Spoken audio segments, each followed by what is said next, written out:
அதனால் ஒருவேளை ஹரிஷால் முடியுமோ என்று அவர் யோசித்தார். ஆனால் இப்போதும் ஹரிஷை நம்பாத திலகா, இவனை பற்றியே இந்த நேரத்தில் பேசுகிற? நான் ஏஜே ஃபேமிலியை சேர்ந்தவங்கிறத மறந்துட்டியா? எனக்கு சில பெரிய ஆளுங்களை தெரியும், அவங்கள யாரையாவது ஹெல்ப்பு கூப்பிட்றேன் என்று சொன்னபடி அவளுடைய ஃபோனை எடுத்து சிலருக்கு கால் செய்ய பெரும்பாலானவர்கள் அவளுடைய ஃபோனை எடுக்கவில்லை. எடுத்த ஒரு சிலரும் ஏதாவது சாக்கு போக்கு சொல்லிவிட்டு ஃபோனை கட் செய்து விட்டார்கள். கடைசி வாய்ப்பாக ஏஜே ஃபேமிலியின் நீண்டகால நண்பரான ஒரு பெரிய பிஸ்னஸ்மேனுக்கு கால் செய்தாள் திலகா. திலகாவிற்கு அண்ணன் முறையாகும் அவரிடம் நடந்ததை கூற, உனக்கு என்ன பைத்தியமாக பிடிச்சிருக்கு திலகா? நீரஜ் யாரோட தம்பின்னு தெரியும்ல? அவங்க அண்ணன் தம்பி 2 பேரும் சேர்ந்தா அவங்க முன்னாடி நாம் நிற்க கூட முடியாது. அது மட்டும் இல்லை, இப்போ தீபக்குக்கு பின்னாடி இன்னொரு பெரிய கையும் இருக்கிறதா கேள்விப்பட்டேன். புதுசாக கட்டியிருக்கிற 7 ஸ்டார் ஹோட்டலில் கூட அந்த பெரிய தலை தான் தீபக்கோட பார்ட்னர்ஷிப் போட்டிருக்காராம். அதனால் தீபக் இப்போ முன்னை விட ரொம்ப பவர்ஃபுல்லாக இருக்கான். அவனோட தம்பியை எதிர்த்துக்கிட்டு நான் என்னோட பிஸ்னஸ் இழக்கணுமா? நீ முதல்ல ஃபோனை வை, இது சம்மந்தமாக இனி எனக்கு கால் பண்ணுற வேலையை வச்சுக்காத என்று திட்டிவிட்டு ஃபோனை வைத்தார். இதையெல்லாம் பார்த்து கொண்டு இருந்த ஹரிஷ், அத்தை, இந்த நேரத்தில் நீங்கள் இவ்வளோ டென்ஷன் ஆகக்கூடாது, ஃபர்ஸ்ட் நீங்கள் கொஞ்சம் அமைதியாக இருங்க, அது என்ன நான் பார்க்குறேன் என்று கூறினான். அதை கேட்டு அவனை ஆத்திரத்துடன் முறைத்த திலகா, இப்போ நான் யார் கூட பேசினேன்னு தெரியுமா? அவர் ரொம்ப பெரிய பிஸ்னஸ்மேன், பவர்ஃபுல்லான ஆளும் கூட. அவரே அந்த நீரஜை பார்த்து பயப்படுறாரு. இதில் ஒன்றால் மட்டும் என்ன செய்ய முடியும்? சும்மா உன்னை ஹீரோவை காட்டிக்க நினச்சி பெரிய இவன் மாதிரி பேசாத என்று கத்த ஹரிஷ் உதட்டோரம் துடித்த சிரிப்பை அடக்கி கொண்டான். அம்மா போதும், இதோட நிறுத்திக்கோங்க. நானும் பார்த்துக்கிட்டே இருக்கேன், நீங்கள் ரொம்ப தான் பண்ணிக்கிட்டு இருக்கீங்க. ஏற்கனவே அடிபட்டு மனசு நொந்து போயிருக்கீங்களேன்னு அமைதியாக இருக்கேன். தயவு செஞ்சு என்னை பேச வைக்காதீங்க. நான் அவ்வளோ சொல்லியும் கேட்காம திரும்ப திரும்ப இப்படியே பண்ணிகிட்டு இருக்கீங்க. நான் அந்த வில்லாவை எவ்வளோ கஷ்டப்பட்டு வாங்கினேன்னு உங்களுக்கே தெரியும். எனக்கே தெரியாமல் அதோட டாக்குமெண்ட்டை எடுத்துகிட்டு போய் அடமானம் வச்சது எவ்வளோ பெரிய தப்புன்னு முதல்ல யோசிச்சிங்களா? அதெல்லாம் விட்டுட்டு இந்த பிரச்சனைக்கு சம்மந்தமே இல்லாத ஹரிஷை திட்டிகிட்டு இருக்கீங்க. அதுவும் அவர் இப்போ கூட உங்களுக்கு ஹெல்ப் பண்ண தான் ட்ரை பண்ணுறாரு. ஏம்மா நீங்கள் திருந்தவே மாட்டிங்களா? சரி, இப்போ முடிவாக என்ன தான் சொல்கிறீங்க? என் கூட வந்தீங்கன்னா டாக்டர் கிட்ட போய் ட்ரீட்மெண்ட் எடுத்துக்கிட்டு வீட்டுக்கு போகலாம். அதை விட்டுட்டு இன்னொரு தடவை நீங்கள் ஹரிஷை பற்றி ஏதாவது தப்பாக பேசினா அம்மான்னு கூட பார்க்காம இப்படியே விட்டுட்டு போயிடுவேன். சந்தனா மிரட்டுவதை போல கூற திலகா அதன் பிறகு வாயை திறக்கவில்லை. அமைதியாக சிகிச்சைக்கு ஒத்துழைத்தார். டாக்டர் திலகாவிற்கு ட்ரீட்மெண்ட் பார்த்து கொண்டு இருக்க அந்த இடத்திலிருந்து கொஞ்சம் தள்ளி நகர்ந்த ஹரிஷ் நீரஜிற்கு ஃபோன் செய்தான். அதே நேரத்தில் தீபக்கின் ஹோட்டலில் இருந்த நீரஜின் எதிரில் அந்த BP finance company owner Pradeep அமர்ந்திருந்தான். அதே நேரம் அந்த ஃபினான்ஸ் கம்பெனியின் ஓனர் பிரதீப்புடன் பேசிக்கொண்டிருந்த நீரஜ் காலர் ஐடியில் ஹரிஷின் பெயரை பார்த்ததும் சந்தோஷமாக எடுத்தான். ஹலோ ஹரிஷ், நான் எப்படி இருக்கீங்க? அவன் உற்சாகமாக பேச்சை ஆரம்பிக்க, நான் நல்லா தான் இருக்கேன், ஆனால் உனக்கு தான் நேரம் சரியில்லைன்னு தோணுது. கடுமையான குரலில் ஹரிஷ் கூற நீரஜ் அதிர்ச்சி அடைந்தான். அண்ணா, என்னென்ன சொல்கிறீங்க? நான் என்ன பண்ணேன் என்று அவன் புரியாமல் கேட்க, பிபி ஃபினான்ஸ் கம்பெனியோட ஓனர் பிரதீப்பை பற்றி உனக்கு ஏதாவது தெரியுமா? நீ அவரோட பார்ட்னர் தானே கேள்விப்பட்டேன் என்றான் ஹரிஷ். தன் எதிரில் உட்கார்ந்திருந்த பிரதீப்பை ஒரு பார்வை பார்த்த நீரஜ், ஆமாண்ணா, அவனோட ஃப்ரெண்டு தான், பட் அதுக்கு எதுக்கு நீங்கள் இவ்வளோ கோவப்படுறீங்க என குழப்பத்துடன் கேட்டான். அப்போ உன் ஃப்ரெண்டு என்ன பண்ணி வச்சிருக்கான்னு உனக்கு இன்னும் தெரியாதா? இல்லை தெரியாத மாதிரி நடிக்கிறியா? அவன் ஃபினான்ஸ் கம்பெனிங்கிற பேரில் ஊர் பணத்தை கொள்ளையடித்து வாயில் போட்டிருக்கான். அதில் என் மாமியாரும் பாதிக்கப்பட்டிருக்காங்க. அவங்களோட மொத்த காசையும் அந்த பிரதீப்போட ஃபினான்ஸ் கம்பெனியில் போட்டு ஏமாந்துருக்காங்க. அது மட்டும் இல்லாமல் போலீஸ்கிட்ட மாட்டிக்கக்கூடாதுன்னு அவன் சொந்த கம்பெனிக்கே தீ வச்சுட்டு ஆக்சிடென்ட்டுன்னு ட்ராமா பண்ணிக்கிட்டு இருக்கான். இதெல்லாம் உனக்கு தெரிஞ்சுதான் நடக்குதா நீரஜ்? எனக்கு என்னமோ நீயும் இதில் கூட்டு கலவாணின்னு தான் தோணுது. ஹரிஷ் நிறுத்தாமல் பேசிக்கொண்டே போக நீரஜின் முகம் வெளிரியது. ஹரிஷ்னா, இதை பற்றி எனக்கு எதுவுமே தெரியாது, நான் என்னென்னு பார்க்குறேன். நீரஜ் அவனை சமாதானப்படுத்துவது போல கூற, இதை என்னை நம்ப சொல்கிறியா நீரஜ்? நல்ல வேளை என் மாமியாருக்கு எதுவும் ஆகலை. அப்படி மட்டும் ஏதாவது நடந்துருந்துச்சுன்னா நீயும் உன்னோட ஃப்ரெண்டும் இந்நேரம் போனமாக கடலில் மிதந்துக்கிட்டு இருந்திருப்பீங்க. இங்கே பாரு நீரஜ், இன்னும் 1 hour தான் உனக்கு டைம். அதுக்குள்ளே இந்த பிரச்சனை ஒரு முடிவுக்கு வரணும். இல்லாட்டி அடுத்த செகண்ட் உன்னை கொண்டதுக்காக சாரி கேட்டு நான் தீபக் கிட்ட பேச வேண்டியிருக்கும். உணர்ச்சிகளற்ற குரலில் சொல்லிவிட்டு ஃபோனை கட் செய்தான் ஹரிஷ். இப்போது இந்த பக்கம் நீரஜின் நிலைமைதான் ரொம்ப மோசமாக இருந்தது.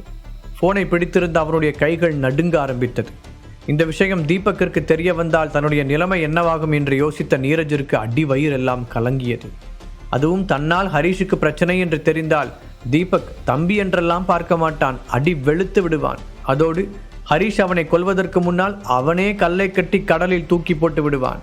அந்த காட்சி மனக்கண்ணில் தோன்ற தலையை குலுக்கி கொண்ட நீரஜ் எதிரில் இருந்த பிரதீப்பை வெறியோடு பார்த்தான். என்னாச்சு நீரஜ்? யார் ஃபோனில்? ஏதோ பேயே வந்து ஃபோனில் பேசின மாதிரி உன் முகம் இப்படி வேத்திருக்கு என்று கிண்டலாக கேட்டான் பிரதீப். பேசினது பேய் இல்லடா, சிங்கம். அதுக்கிட்ட மாட்டினோன்னா நம்ம எலும்பு கூட மிஞ்சாது. ஆனால் நீ அந்த சிங்கம் இருக்கிற குண்டுக்குள்ளேயே என்னை தள்ளி விட்டுருக்க என்று பல்லை கடித்து கொண்டு நீரஜ் பேச பிரதீப் புரியாமல் பார்த்தான். என்ன சொல்கிற நீரஜ்? அவன் மீண்டும் கேட்க, நொன்ன சொல்கிறாங்க. டேய் முட்டாள், உன்னோட ஃபினான்ஸ் கம்பெனியில் என்ன பண்ணி வச்சிருக்க என்று கோபத்தில் முகம் சிவக்க பதிலுக்கு கேட்டான் நீரஜ். அதை கேட்டதும் இப்போது அந்த பிரதீப்பிற்கு வேர்க்க ஆரம்பித்தது. ஹரிஷை நான் சொன்னது உண்மைதான். அதான் அவன் மூஞ்சிலே எழுதி ஒட்டியிருக்க. என்னடா பண்ணி தொலைச்ச என்று நீரஜ் கத்த. சும்மா கத்தாத நீரஜ். ஆமாம், நான் ஒரு ஃபினான்ஸ் கம்பெனி ஆரம்பித்தேன். அதிக வட்டி கொடுக்கறத ஆசை காட்டி நிறைய பேர் அதில் இன்வெஸ்ட் பண்ண வச்சேன். அதுக்கு என்ன இப்போது? என்ன அலட்சியமாக கூறினான் பிரதீப். அதுக்கு ஒன்றும் இல்லை. அதுக்கப்புறம் என்ன பண்ணுறேன்னு சொல்லு. அவங்களுக்கெல்லாம் பணம் தர முடியாதுன்னு சொன்னியா? அதுக்காக உன் கம்பெனியில் ஃபேக்காக ஒரு ஃபயர் ஆக்சிடெண்ட்டை உண்டாக்குனியா என்று நீரஜ் ஆத்திரத்துடன் கேட்க, அது வந்து ஆமாம், எனக்கு வேறு வழி தெரியல. அப்புறம் நேற்று ஒரு 20 கோடி ரூபா கொண்டு வந்து உங்ககிட்ட கொடுத்தேன்ல, அது எந்த பணம்னு நினைக்கிற? அப்போ இனிச்சுதா? அந்த ஃபயர் ஆக்சிடெண்ட்டை பற்றி நீ ஒன்றும் கவலைப்படாத. ரொம்ப சுத்தமாக அந்த வேலையை முடிச்சிருக்கேன். ஒரு சின்ன தடையும் கூட போலீஸுக்கு கிடைக்காது என்று திமிராக பதில் சொன்னான் பிரதீப். ஏண்டா முட்டாள், வெறும் 20 கோடி ரூபா கொடுத்துட்டு இவ்வளோ நாள் நான் கஷ்டப்பட்டு கட்டி வச்ச கோட்டையை தரமட்டமாக இடிக்க பார்க்குறியா? எனக்கு வர்ற ஆத்திரத்துக்கு ஒன்று அடிச்சே கொல்ல போகிறேன் என்று நீரஜ் கத்த. அவனுடைய ஆவேசத்தை பார்த்த பிரதீப்பிற்கு ஒன்றும் விளங்கவில்லை. இப்போ சொல்கிறேன், நல்லா கேட்டுக்கோ. உன் ஃபினான்ஸ் கம்பெனியில் பணம் போட்டதில் என் அண்ணனோட ஃப்ரெண்டு. அவர் எனக்கும் அண்ணன் மாதிரி தான். அவரோட மாமியார் பணமும் இருந்திருக்கு. இப்போ ஃபோன் பண்ணியிருந்ததே அவர் தான். நீ நினைக்கிற மாதிரி அவர் சாதாரண ஆள் இல்லை. அவர் நினச்சா என்னோட கோட்டையை மட்டும் இல்லை, உன் மொத்த பிஸ்னஸையும் ஒன்றுமே இல்லாமல் பண்ணி உன்னை நடுத்தருக்கு கொண்டு வந்துடுவார். நான் சும்மா சொல்கிறேன்னு நினைக்காத. இந்த மாதிரி விஷயத்தில் அவருக்கு கோபம் வந்தால் என்ன பண்ணுவார்னு எத்தனையோ தடவை பக்கத்துலேருந்து பார்த்துருக்கேன். ஒழுங்கு மரியாதையை நான் சொல்கிறத கேளு என்று நீரஜ் சொல்லிக்கொண்டே போக, இப்போது அந்த பிரதீப்பின் முகம்தான் பேயறைந்தது போல மாறியது. நீரஜ் எவ்வளவு பெரிய டான் என்பது பிரதீப்பிற்கும் தெரியும். எத்தனையோ மோசமான எதிரிகளை அசால்ட்டாக எதிர்த்து நிற்கும் நீரஜ் ஒரு ஆளுக்கு இந்த அளவுக்கு பயப்படுகிறான் என்றால் அந்த நபர் எப்பேற்பட்டவராக இருக்க வேண்டும் என்று அவனுக்கு புரிந்தது. இங்கே பாரு, இன்னும் அரை மணி நேரத்தில் அவங்களுக்கு சேர வேண்டிய பணம் எல்லாம் போகணும். இல்லைனா இதோடு நம்ம பார்ட்னர்ஷிப்பை முடிச்சுக்கலாம். அப்புறம் உனக்கும் எனக்கும் எந்த சம்மந்தமும் இல்லைன்னு நான் கை கழுவி விட்டுருவேன். அதுக்கப்புறம் அந்த ஆண்டவனே வந்தாலும் உன்னை காப்பாற்ற முடியாது. எப்படி வசதி? நீரஜ் புருவத்தை உயர்த்தி கேட்க, ஏற்கனவே பயந்து போயிருந்த பிரதீப், இல்லை நான் கொடுத்துட்றேன், நீ என்ன சொல்கிறியோ அதை நான் அப்படியே செய்கிறேன் என்று கூறினான். நீரஜை பிரதீப்பிற்கு 8 வருடங்களுக்கு மேலாக தெரியும். ஒரு ஆளை பற்றி இந்த அளவிற்கு உயர்த்தி நீரஜ் பேசியது இதுதான் முதல் முறை. குட். இப்போ நாம் 2 பேரும் கிளம்பி அந்த ஹாஸ்பிட்டலுக்கு போகிறோம். அங்கே இருக்கிற எல்லாருக்கும் அவங்களோட பணத்தை செட்டில் பண்ணுறோம் சொன்ன நீரஜ் அதற்கு மேல் தாமதிக்காமல் அங்கிருந்து கிளம்பினான். அதே நேரம் ஹாஸ்பிட்டலில் திலகா காயங்களுக்கு மருந்து போட்டு அமர வைக்கப்பட்டு இருக்க திடீரென்று அந்த இடமே பரபரப்பானது.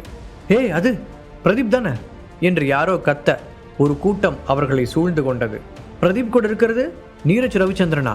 இன்னொருவர் கத்த எல்லோரும் ஆச்சரியத்துடன் அவர்களை பார்த்தனர். அப்போது நீரஜ் பிரதீப்பை பார்த்து, இன்னும் எதுக்காக வெயிட் பண்ணுற? ஃபஸ்ட்டு அவங்க கிட்டலாம் மன்னிப்பு கேளு என்று மிரட்டினான். ஏதோ இப்போ செய்கிறேன் என்ற பிரதீப் அந்த கூட்டத்தின் முன்னால் வந்து நின்றான்.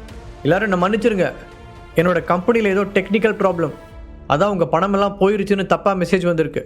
என்னாலையும் நீங்கள் இன்வெஸ்ட் பண்ண பணத்தை உடனே எடுக்க முடியல, அதான் அவசரப்பட்டு அப்படி பேசிட்டேன். இப்போ தான் எல்லாத்தையும் சரி பண்ணி உங்கள் பணத்தை எடுத்துகிட்டு வந்தேன். அப்புறம் என்னோடய கம்பெனியில் வச்சு உங்களுக்கு நடந்த இந்த ஆக்சிடெண்ட்டுக்கு நான் ரொம்ப சாரி கேட்டுக்கிறேன். அதுக்காகவே நீங்கள் போட்டது இல்லாமல் இன்னும் கொஞ்சம் பணத்தையும் இதில் சேர்த்துருக்கேன். நீங்கள் எல்லாரும் அதை வாங்கிக்கணும் என்று தடுமாற்றமே இல்லாமல் சரளமாக பேசினான். இது போன்ற வாய் சாமர்த்தியங்கள் அவனுக்கு சுலபமாக வரும் என்பதால் அந்த ஆக்சிடெண்ட்டுக்கும் தனக்கும் சம்பந்தம் இல்லாதது போலவே பேசினான். மக்களும் அதை உண்மை என்று நம்பத் தொடங்கினார்கள். மேலும் அவன் பணத்தை திருப்பி கொடுப்பதாக சொன்னவுடன் நடந்த அத்தனையையும் மறந்து மகிழ்ச்சி அடைந்தார்கள். திலகாவோ அவன் பேசுவதை நம்ப முடியாமல் பார்த்து கொண்டிருந்தார். தன்னிடம் இருந்த எல்லாம் போய்விட்டது என்று நினைத்த வேளையில் அந்த பிரச்சனை இவ்வளவு ஈஸியாக முடியும் என்று அவள் எதிர்பார்க்கவில்லை. தான் உதவி கேட்டவர்கள் எல்லோரும் அவரை உதாசீனப்படுத்தி இருக்க பிரதீப் தானாகவே முன்வந்து பணத்தை கொடுக்கும் இந்த திடீர் மாற்றம் எப்படி நடந்தது என்று அவருக்கு புரியவில்லை. பேசி முடித்த பிரதீப் நீரஜின் பக்கம் திரும்ப நீரஜ் திலகாவையும் அவருக்கு பக்கத்தில் நின்றிருந்த ஹரிஷையும் கண்களால் காட்டினான். அதை புரிந்து கொண்ட பிரதீப் நேராக திலகாவிடம் சென்று மன்னிப்பு கேட்டான். அவ்வளவு கூட்டத்திற்கு மத்தியில் தன்னிடம் மட்டும் தனியாக வந்து அவன் மன்னிப்பு கேட்டது திலகாவிற்கு ரொம்பவே பெருமையாக இருந்தது. கூடவே அதற்கென்ன காரணம் என்று தெரியாமல் திகைப்பாகவும் இருந்தது. அதே நேரம் ஹரிஷிடம் சென்ற நீரஜ் முணுமுணுப்பாக ஏதோ பேச அதை ஓரக்கண்ணால் பார்த்த திலகாவிற்கு முதல் முறையாக லேசாக சந்தேகம் ஏற்பட்டது. அப்போதுதான் அனுராதா பாட்டியின் பிறந்த நாள் அன்று ஹரிஷை அடிக்க கார்த்திக் நீரஜை அழைத்ததும் வந்த நீரஜ் ஹரிஷை அடிக்காமல் கார்த்திக்கையே போட்டு வெளுத்ததும் ஞாபகத்திற்கு வந்தது. ஆமால, இந்த விஷயத்தை நான் எப்படி மறந்தேன்? இவங்க 2 பேரும் முன்னாடி இருந்தே ஃப்ரெண்ட்ஸ் தானே. ஆனால் எனக்கு இந்த ஒரு விஷயம் மட்டும் புரிய மாட்டேங்குது. ஹரிஷ் மாதிரி ஒன்றும் இல்லாதவங்க கூட எப்படி இவ்வளோ பெரிய ஆளுங்கள்லாம் ஃப்ரெண்ட்ஸாக இருக்காங்க? அப்படி இவங்ககிட்ட என்ன இருக்குது? யோசித்த திலகாவிற்கு இன்னும் குழப்பம்தான் அதிகமானது. அதற்குள் பிரதீப்பின் ஆட்கள் எல்லோருக்கும் பணத்தை கொடுத்திருக்க பாதிக்கப்பட்ட மக்கள் நீரஜையும் பிரதீப்பையும் நன்றியோடு வணங்கினார்கள். இப்போது அந்த கூட்டத்தை பார்த்த நீரஜ், உண்மையை சொல்லும்னா நீங்கள் தேங்க்ஸ் சொல்ல வேண்டியது எங்களுக்கு இல்லை, இதோ இங்கே நிற்கிறாரு இவருக்கு தான் என்று ஹரிஷை கை காட்டியவன், அவர் கூப்பிட்டு சொன்னதுனால தான் இப்படி ஒரு குழப்பம் நடந்ததே எனக்கு தெரிய வந்தது என்று கூறினார். இப்போது அங்கிருந்தவர்கள் எல்லோரும் ஹரிஷை நன்றியோடு பாராட்ட ஒரு சின்ன சிரிப்போடு அதை ஏற்றுக்கொண்டான் ஹரிஷ்.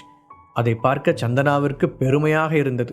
அதற்குள் திலகாவின் தோழிகளும், ஏன் திலகா, நீ தான் உன் மருமகனை பற்றி எப்போ பார்த்தாலும் குறை சொல்லிக்கிட்டே இருப்ப, ஆனால் உண்மையிலேயே அவர் ரொம்ப பெரிய ஆள் தான் போல. பாரு, இவ்வளோ பெரிய பிரச்சனையை வெறும் 1/2 மணி நேரத்துக்குள்ளே தீர்த்து வச்சிட்டாரு. இப்படி ஒரு மருமகன் கிடைக்க உண்மையிலேயே நீ கொடுத்து வச்சிருக்கணும் என்று பொறாமையுடன் பேச திலகாவிற்கு அதை எப்படி எடுத்துக்கொள்வதென்று தெரியவில்லை. ஆமாம், உண்மையிலேயே என் மருமகன் பெரிய ஆள் தான், நான் தான் திருஷ்டிப்படக்கூடாதுன்னு உங்ககிட்ட சும்மா பொய் சொல்லி வச்சேன் என்று எதையோ உளறி சமாளித்தாள். அதன் பிறகு திலகாவின் தோழிகளும் ஹரிஷுக்கு பலமுறை நன்றி கூறிவிட்டு தான் அங்கிருந்து கிளம்பி சென்றார்கள். அதுவும் முடிந்தால் சந்தனாவை கூட்டிக் கொண்டு அவர்கள் வீட்டிற்கு வரும்படி அழைத்துவிட்டு வேறு போனார்கள். அதையெல்லாம் பெருமையாக அனுபவிப்பதா வேண்டாமா என்று கூட திலகாவிற்கு தெரியவில்லை. இன்னொரு பக்கம் வந்த வேலை முடிந்ததும் நீரஜும் பிரதீப்பும் ஹரிஷிடம் தனியாக இன்னொரு முறை மன்னிப்பு கேட்டுவிட்டு செல்ல திலகா அதையெல்லாம் கவனித்து கொண்டுதான் இருந்தாள். இப்போது ஹரிஷை பார்க்க அவருக்கு வித்தியாசமாக தோன்றியது. வீட்டிற்கு திரும்பும் வழியில் காரில் வரும்போது ஹரிஷையே உற்று பார்த்து கொண்டு வந்த திலகாவின் முகத்தில் அவனை பார்த்து ஒரு வினோதமான புன்னகை தோன்றியது. ஹரிஷ் மேலும் மேலும் மர்மமானவனாக அவருக்கு தெரிய அவருடைய கற்பனை குதிரை கட்டவிழ்த்து ஓடியது. திலகாவிற்கு உடலில் பெரிதாக எந்த அடியும் இல்லாததால் அவரை வீட்டில் விட்டுவிட்டு ஹரிஷும் சந்தனாவும் ஃப்ளாட்டிற்கு திரும்ப சந்தனா அவனை குறுகுருவென்று பார்த்தாள். என்ன பேபி, என்ன அப்படி பார்க்குற? மாமா இன்னைக்கு திடீர்னு ரொம்ப அழகாக தெரிகிறானோ? ஹரிஷ் கிண்டலாக கேட்க சந்தனா அவனை விளையாட்டாக முறைத்தாள். அதெல்லாம் ஒன்றும் இல்லை, இன்னும் என் புருஷனுக்கு என்னெல்லாம் பவர் இருக்குன்னு யோசித்தேன் என்று அவள் சொல்ல ஹரிஷ் திடுக்கிட்டு அவளை பார்த்தான். என்ன பேபி சொல்கிற? கேட்டவன் முடிந்தவரை முகத்தை சாதாரணமாக வைத்துக்கொள்ள முயற்சி செய்தான்.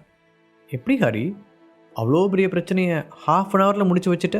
ஹாஸ்பிட்டல் எல்லாரும் உனக்கு நன்றி சொல்லும்போது உன்னை நினச்சி எனக்கு எவ்வளோ பெருமையாக இருந்துச்சுன்னு தெரியுமா? ஆனால் அது எப்படி செஞ்ச ஹரி என்று சந்தனா நம்ப முடியாத ஆச்சரியத்துடன் கேட்க, இது என்ன பெரிய விஷயம் பேபி, நீரஜோட அண்ணன் தீபக் என்னோட க்ளோஸ் ஃப்ரெண்டுன்னு உனக்கே தெரியும்ல, அதை வச்சு தான் நீரஜை கூப்பிட்டு உன் அண்ணங்கிட்ட சொல்லவான்னு மிரட்டினேன். அதில் பயந்து தான் தன்னோட ஃப்ரெண்டை 2 போடு போட்டு கூட்டிகிட்டு வந்துட்டான். ஆக்சுவலாக அந்த பிரதீப்பனை ஃப்ராட்தனம் நீரஜுக்கும் தெரியாது போல், நான் சொல்லி தான் அவனுக்கே தெரிஞ்சிருக்கு.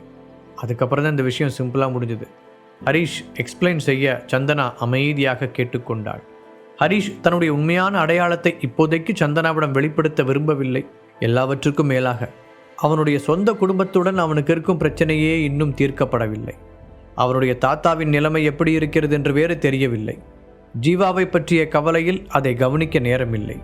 இந்த நேரத்தில் சந்தனாவையும் அந்த குழப்பத்தில் இழுத்துவிட அவன் தயங்கினான். மேலும் ஹரிஷ் சந்தனாவிடம் உண்மையை கூறுவதற்கு முன்னால் தனக்கென ஒரு நிலையான அடையாளத்தை உருவாக்கி கொள்ள விரும்பினான். பிஸ்னஸ் உலகில் அவன் பெரிய ஆளாக இருந்தாலும் ஹெர்பல் மெடிசனை பொறுத்தவரை இன்னும் அவன் ரொம்ப தூரம் செல்ல வேண்டியிருந்தது. அப்போதுதான் இரண்டையும் சேர்த்து ஒரு அரசனுக்கான இடத்தில் அவன் உட்கார முடியும். இனிமேல் அதற்கான வேலைகளில் தீவிரமாக கவனம் செலுத்த வேண்டும் என்று முடிவு செய்த ஹரிஷ் அதற்கான வேலைகளை பற்றி திட்டம் தீட்டத் தொடங்கினான். அதே நேரத்தில் அவருடைய வீட்டில் ரெஸ்ட் எடுத்து கொண்டிருந்த திலகாவின் மனதில் ஹரிஷை பற்றி ஏதேதோ தோன்ற முதலில் அவனை பற்றி இன்னும் விவரமாக தெரிந்து கொள்ள வேண்டும் என்று முடிவு செய்தார்.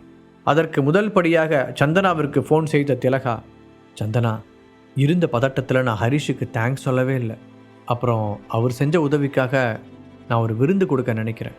நாளைக்கு நான் சொல்கிற இடத்துக்கு நீ ஹரிஷையும் கூட்டிகிட்டு வந்துரு என்று சொல்ல மறுமுனையில் இருந்த சந்தனா முழு கதையையும் கேட்டு மகிழ பாக்கெட் FM ஏபி டவுன்லோட் செய்யுங்கள். லிங்க் டிஸ்கிரிப்ஷனில் கொடுக்கப்பட்டுள்ளது.